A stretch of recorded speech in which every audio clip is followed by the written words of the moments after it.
आगरा का किला, और ये जो आप देख रहे हैं ये दिल्ली दरवाज़ा है। आगरा का किला और आप देख रहे हैं दिल्ली दरवाज़ा। ठीक है, मैं इसको ब्लॉक में डाल रहा हूँ क्योंकि आगरा से निकलने वाला ये रास्ता सीधा दिल्ली की ओर जाता था, और एक निजी रास्ता भी था जिसे अपन अमर सिंह दरवाजा कहते हैं। आगरा के अंदर, आगरा में 1565 में इन्होंने किला बनाया, आगरा का किला। ठीक है, और आगरा का किला जो है वो आगरा के अंदर है, 1565 में बनाया गया था। इस किले के अंदर कई सारी चीजें हैं, अकबरी महल है, ठीक है, जहांगीर का महल है, ठीक है, और 2 दरवाजे हैं इसमें, एक दिल्ली दरवाजा और एक आपकी अमर सिंह दरवाजा। दिल्ली दरवाजा और अमर सिंह दरवाजा, ये चारों बातें आगरा के किले में। ठीक है, तो ये 3 चीजें आगरा के किले की बड़ी महत्वपूर्ण है। 1565 में बनाया था, और क्योंकि 1585 तक अकबर की राजधानी रही है, 84 तक अकबर की राजधानी रही है आगरा। ठीक है ना, हालांकि इसको अपन राजनीतिक जीवन में अच्छे से देखेंगे। यहाँ कला का मैटर है तो ज़्यादा मैं कला को छेड़ूंगा नहीं यहाँ पे, और राजनीति के विषय को। तो दिल्ली के अंदर हम सबसे पहला नाम लिखेंगे शाहजहानाबाद। ठीक है, शाहजहानाबाद। अब आजकल हम इसको यूं कहिए कि पुरानी दिल्ली कहते हैं, और उस समय शाहजहानाबाद नाम दिया गया था।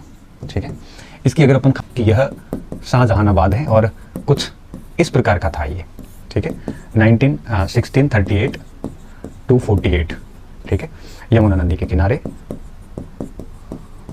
ठीक है, इसकी अगर अपन खास बात करें तो ये 1638 में कार्य प्रारंभ होता है इसका, और 10 साल तक कार्य चलता है, और 1648 में कार्य पूर्ण होता है। ठीक है, कार्य पूर्ण होता है। जामा मस्जिद है ये जामा मस्जिद है, जो कि पूरे भारत की सबसे बड़ी मस्जिद जो है वो ये मानी जाती है। ठीक है, जामा मस्जिद है जो कि इसकी सबसे बड़ी मस्जिद मानी जाती है। ठीक है, तो जामा मस्जिद के बारे में हमें लिखना जरूरी है। ये 1644 में बनना शुरू करवा दी थी, और भारत की सबसे बड़ी मस्जिद है, भारत की सबसे बड़ी मस्जिद है। फोटो गलत तो नहीं लाया हूँ मैं, मेरे हिसाब से सही, क्योंकि मैंने लिख रखी है इसको। भारत की सबसे बड़ी मस्जिद है ये, इसे अपन जामा मस्जिद कहते हैं। तो ये यहाँ पे आ जाते हैं हम ताजमहल के ऊपर।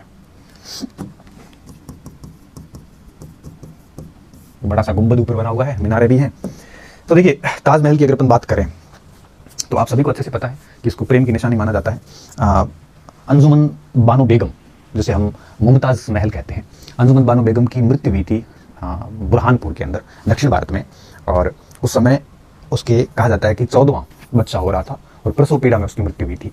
उसकी याद में शाहजहां ने ताजमहल का निर्माण करवाया था। ठीक है, 1931